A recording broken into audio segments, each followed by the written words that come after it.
If you clicked on this video, chances are you want to make your life better. I don't know what it is that you're facing as a challenge in your life right now, but if you want to know how to truly and accurately win in life, you've come to the right place. Let me be straight up with you here. This is a no bullshit zone. What I share with you in this video could be absolutely life-changing information for you. I'll be walking you through exactly the type of stuff you need to do for your brain to function at its peak capacity so that you can hopefully turn your life around. Before I begin, though, I do want to say that do not watch this video if you actively search for motivational videos, because this isn't a motivational video. At some point, you need to be able to grow out of this habit of searching for motivation. Keeping this in mind, you're one of two kinds of people. You're either someone who wants to turn their life around, but just keeps on searching for motivational videos. And if you are this person, stop right now. This video is only for people who want to leave this fear of searching for motivation and actually start to turn their life around in real time. Again, this isn't a motivational video. It's just a concrete, evidence-backed, step-by-step walkthrough of the process that underlies a winning mindset. So, let's begin.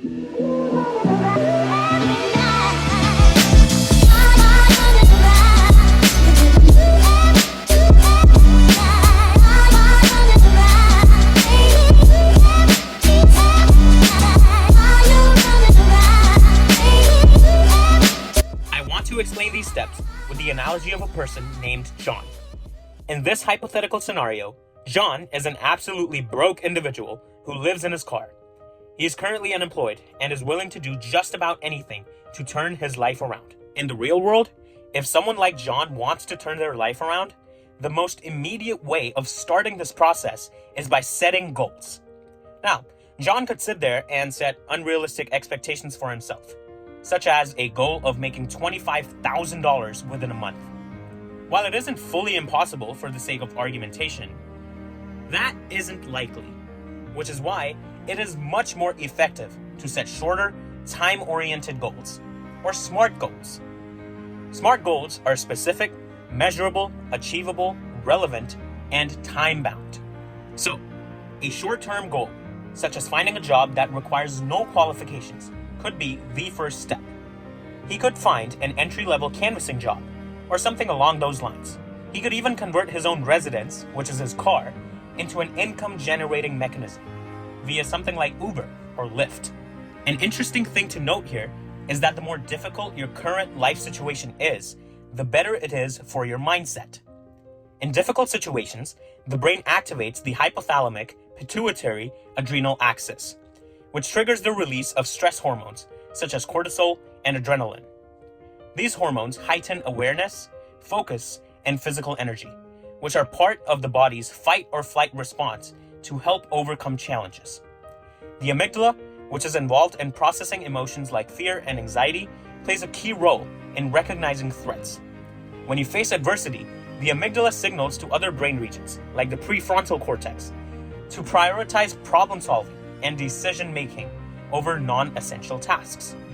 This process often makes individuals focus intently on overcoming the situation, driving them to work harder.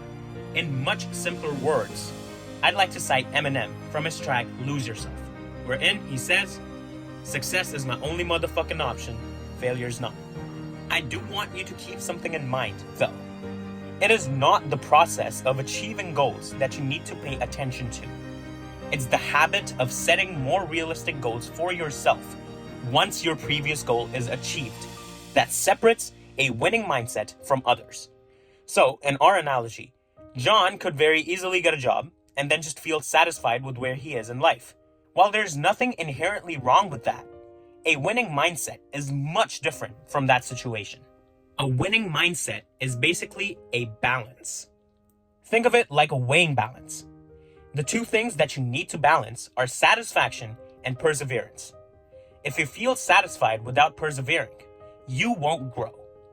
Conversely, if you persevere without satisfaction, you will lose your incentive or motivation to grow. So, this is the tricky part, finding the right balance. In your brain, dopamine, often called the feel-good neurotransmitter, plays a critical role in reinforcing behaviors that lead to success. Each time you achieve a goal, your brain releases dopamine, which makes you feel good and encourages you to repeat that behavior. This is characteristic of the satisfaction aspect of the winning balance. Neuroplasticity is the brain's ability to rewire itself in response to learning and experiences. When you persevere through challenges, your brain adapts, becoming better at handling adversity over time.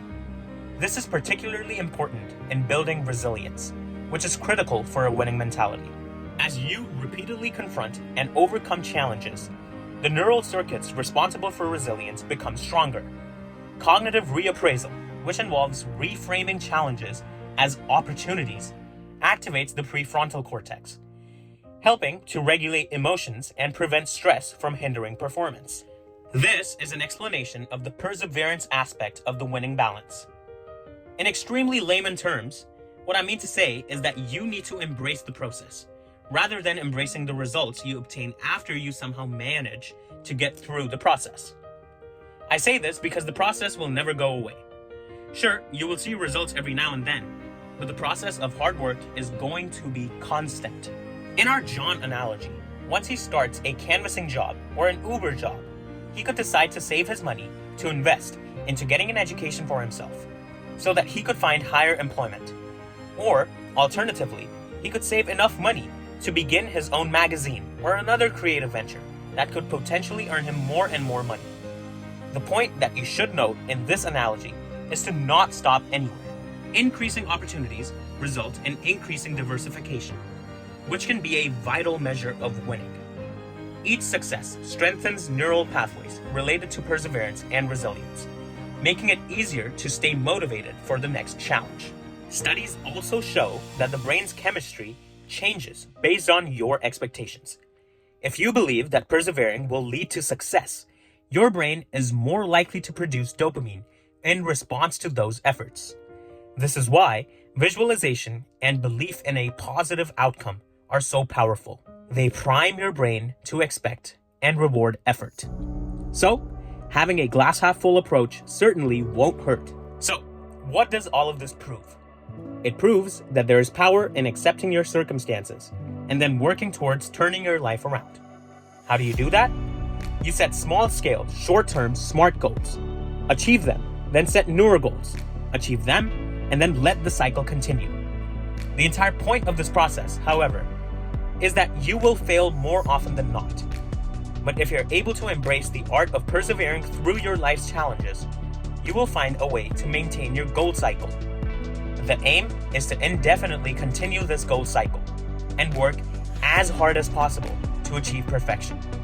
You won't find perfection, but you still gotta try to achieve it. So, considering how your brain is wired, you can develop a winning mindset no matter what your circumstances are. All you need to do is push yourself as much as possible to win. And by that, I literally mean push yourself as much as you freaking can. The hard work starts now. Subscribe to the Brain Bubble for more crispy and juicy content like this video. I request you to stop watching this video now and get to turning your life around. If you're a subscriber, stick around for a bit. I've been working on making part 2 of my elections video. It will be dropping soon. Also, I hope you really leave a comment for me. This is one of my first videos on YouTube, and I can use some constructive criticism. Please feel free to drop what all I can do better, or should redo entirely to make my channel better. And like this video as well. I also hope you subscribe. This gives me immense motivation to keep making such videos. And from the last video, I can see that 99.6% of you aren't subscribing, but still watching my videos. So, please hit that subscribe button. It's completely free of cost, and it helps me greatly. With that said, thank you. I'll see you next time.